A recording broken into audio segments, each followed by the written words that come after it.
Assalamualaikum teman-teman semua, bagaimana kabarnya? Semoga kita selalu dalam keadaan sehat dan tetap bisa bersyukur pada keadaan apapun. Amin ya robbal alamin. Oke, di sini sekarang saya akan coba mereview sederhana, review sedikit aja tentang kenyamanan interior Hyundai Trajet milik saya, DWC 2003 Matic.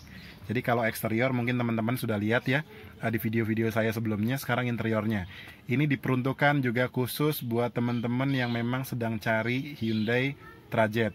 Jadi biar teman-teman juga punya gambaran, tahu seperti apa interiornya. Saya akan jelaskan sedikit-sedikit yang saya bisa. Oke, jadi tetap saksikan video ini, jangan kemana-mana ya. Ikutin sampai habis.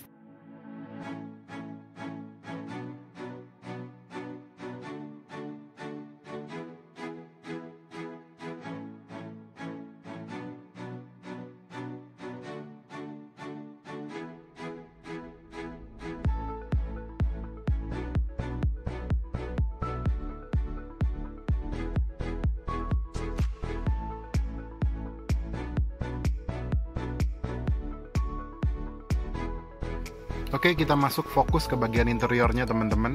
Jadi di Hyundai Trajet saya 2003 Matic itu ada tuas persneling yang ada di situ. Nah, ini adalah tombol pengaturan AC, ada 4 percepatan. Di sini ada suhu atau apa namanya termostat ya. Jadi yang biru itu untuk yang dingin, yang merah untuk yang panas. Jadi jarang banget tuh sekarang mobil-mobil sekarang karena Indonesia ini iklimnya tropis, jadi tidak perlu penghangat. Dan di situ juga nih, nah ini ada tombol-tombol juga nih, saya deketin. Ini tombol-tombol untuk pengaturan arah AC, ada ke kaki, ada ke badan. Di sini uniknya juga Hyundai Trajet, untuk fog lampnya dia ada di sebelah kiri, bukan ada di tuas untuk yang lampu di kanan. Dia ada posisinya di sini. Ini untuk rear AC. Oke, untuk rear AC. Nah, ini adalah tempat penyimpanan teman-teman. Ini adalah tempat penyimpanan. Kita coba tempat penyimpanannya. Oke, masih berfungsi. Alhamdulillah. Ini biasa saya nyimpan recehan di sini. Jadi, tapi jangan banyak-banyak teman-teman recehannya. Kadang suka nyangkut. Kalau misalkan nyangkut nanti suka nggak bisa ditutup secara sempurna. Ini juga ada laci penyimpanan juga. Ini biasa saya mau charger dia pakai ini. Ini ada lighter di sini. Kita tutup saja. Lacinya juga ada lagi satu loh. Ah, ini ketahan sama jam. Sebentar. Oke. Gede banget laci penyimpanannya dan ada power outlet. Di dalam situ ada power outlet. Jadi teman-teman juga bisa ngecas. Banyak sekali power outlet di sini. Di depan itu berarti ada 3, di belakang ada 2. Nah, kilometer saya kelihatan ya, 190.502. 4 percepatan, 4 speed kalau untuk yang Matic. Kalau untuk yang manual 5 percepatan. Di sini ada tuas pembuka untuk kap mobil depan, kap depan. Di sini ada untuk pengaturan right atau left untuk spion yang kanan, yang left untuk yang kiri. Di sini juga power window, sudah dilengkapi oleh power window. Yang untuk pengemudi auto, yang untuk yang samping kiri itu masih manual. Jadi buka sendiri, tutup sendiri, jadi tidak auto seperti yang mengemudi. Belakang juga sama, sudah dilengkapi power window. Ini ada window lock, jadi biasa kalau anak-anak suka main di belakang itu mainan power window, kita kunci dari sini biar lebih safety. Nah, ini ada window, ini ada door lock, door lock. Nah, bedanya sama mobil Jepang nih, tuas bensin, tuas pembuka bensin tuh ada di sini. Jadi gampang sekali, tangan tidak perlu jauh-jauh ke bawah gitu ya. Kalau mobil-mobil Jepang kan tangan harus ke bawah, nanti salah buka bagasi belakang. Ini sangat dipikirkan sekali Hyundai bikinnya biar gampang. Mantap. Oke, di sini ada laci penyimpanan juga. Ini biasa saya naruh kanebo di sini. Ini cup holder lagi cup holder. Oke, luas juga itu. Lalu di sini juga ada laci penyimpanan. Biasa saya juga ada kanebo lagi. Saya taruh kacamata biasanya di sini, ada peci dan perlengkapan lain-lainnya. Sip. Luas banget. Sisi atas. Nah, ini ada jam. Nah, coba kita nyalain. Coba kita di mobilnya. 10.52. Ini ada tempat biasanya buat naruh kacamata. Ini kacamata anak saya di sini, biasa ditaruh di sini. Nah, di sini ada lampu baca. Nah, ini ada sun visor. Nah, ini dilengkapi dengan mirror juga. untuk di bangku penumpang biasanya kalau buat dandan istri. Nah, ini nggak ada etol. Oke, ada cup holder lagi. Ini cup holder 1, 2, 3. Nah, ini yang saya suka. Jadi cup holder di sini betul-betul sangat membantu. Di kanan juga ada cup holder, tapi saya lebih suka pakai yang di sini. Tapi memang yang di sini tidak diperuntukkan untuk mungkin botol-botol yang besar, hanya botol-botol yang kecil saja seperti My Bottle dan lain-lain yang kecil, yang minimalis, jadi bisa masuk ke sini. Botol minum anak saya juga bisa masuk ke sini. Cakep ya? Tutup lagi deh. Ya, masuk di sisi kursi pengemudi. Ini lihat, saya bilangnya ini nyaman sekali. Dari kursinya, joknya bisa di reclining juga, bisa di setel naik turunnya, jadi lebih enak, lebih nyaman, bisa diatur sebagaimana enaknya kalau misalkan teman-teman mau nyetir, biar visibilitas di depannya itu bisa lebih baik. Setir memang sudah dilengkapi tilt, ya, jadi bisa diatur. Biarpun belum teleskopik, tapi saya sangat kebantu sekali dengan posisi untuk atau mengatur posisi untuk setirnya. Jadi ke atas atau ke bawah disesuaikan biar tangan kita juga tidak cepat pegal saat menyetir jarak jauh.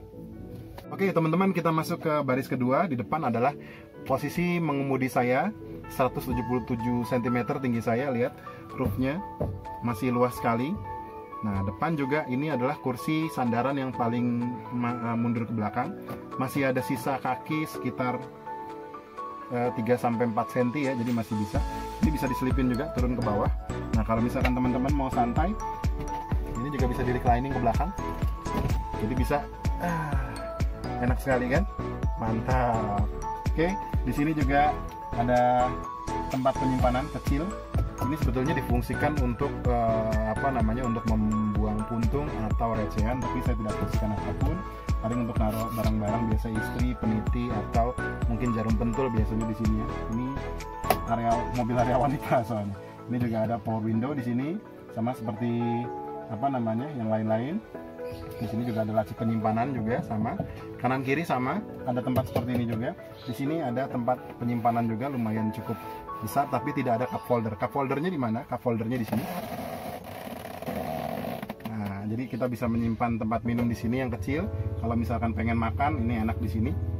Di sini ada tempat atau meja makan. Oke. Kita masuk ke baris ketiga. Coba kita lihat ya. Orang setinggi saya 177 cm. Apakah nyaman duduk di baris ketiga? Oke, baris ketiga. Ini masih kursi, masih tegak.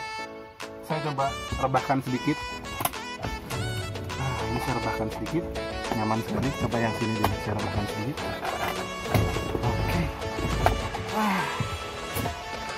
Nikmat sekali sebetulnya. Jadi orang yang depan suruh agak maju sedikit ya. Jadi biar yang belakang juga bisa santai. Ini saya tinggi 177 cm, mungkin tersisa 2 jari sekitar 2 cm mungkin ya. Jadi tidak belum mentok. Dan cukup enak juga. Di sini juga ada sandaran untuk kepala, juga. Nah, di sini yang unik dari Hyundai Trajet, dia untuk AC double blower itu untuk nyalakan gitu ya, yang tadi saya bilang itu bukan di tengah, tapi konsolnya ada di sebelah sini. Jadi ada pengatur kecepatan AC, ini ada di sini. Nah, ini juga ada kisi-kisi AC di sini, jadi dia tidak di tengah tapi di belakang. Di sini juga ada sama. Di sini ada laci penyimpanan sama. Laci penyimpanan di sini. Ada 1 buah cup holder. Nah, ini enak sekali nih. Jadi penumpang belakang juga enak. Kalau teman-teman tinggi di 170 cm ke bawah, saya bilang ini nyaman sekali nih. Ini nyaman banget. Ah iya. Lupa. Armrest.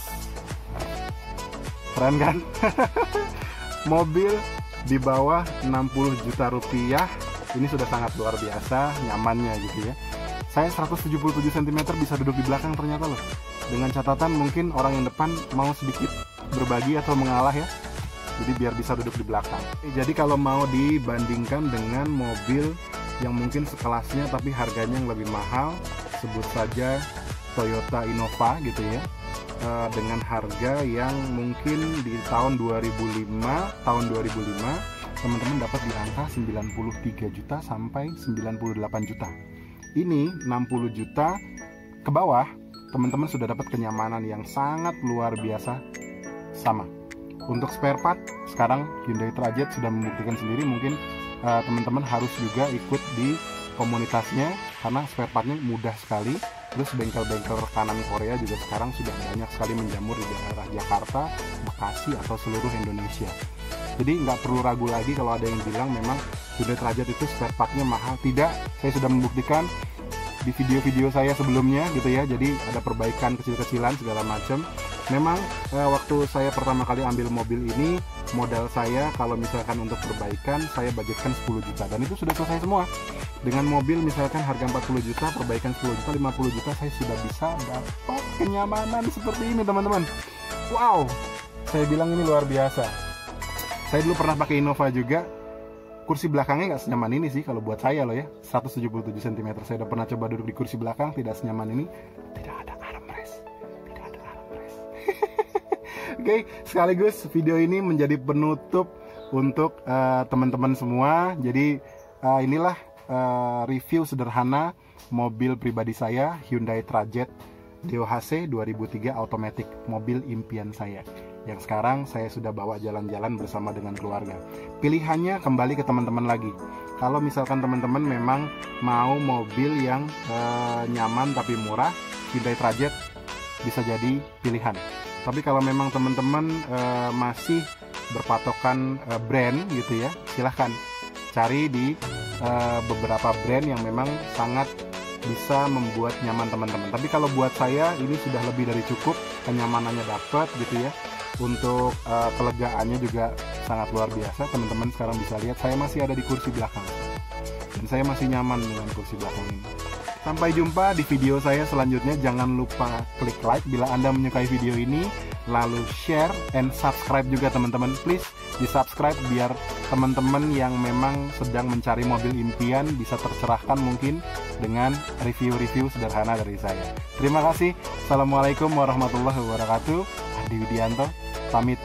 Salam Trajet.